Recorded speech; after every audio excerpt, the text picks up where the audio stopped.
দুর্নীতি দমন কমিশনের চেয়ারম্যান আব্দুল মোমেনের সঙ্গে সাক্ষাৎ করেছেন জাতীয় নাগরিক পার্টির দুই প্রভাবশালী নেতা হাসনাত আব্দুল্লাহ ও সার্জিস আলম।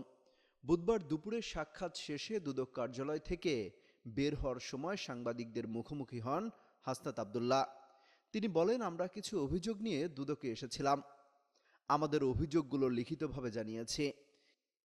কী ধরনের অভিযোগ জানতে চাইলে হাসনাত আব্দুল্লাহ বলেন, ভেরি কনফিডেন্সিয়াল বা অতি গোপনীয়।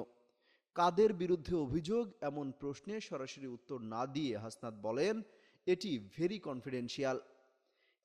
এখন কনফিডেন্সিয়াল বিষয় বলে দিলে তো আর কনফিডেন্সিয়াল থাকলো না, এছাড়া অপরাধীরা তখন সতর্ক হয়ে যাবে। এদিকে এই প্রসঙ্গে জানতে চাইলে সার্জিস আলম বলেন, অতীতে দুদককে ব্যবহার করে অনেকে সাম্রাজ্য গড়ে তুলেছে, অনেক সাধারণ মানুষকে আবার বিনা অপরাধে হয়রানি করা হয়েছে।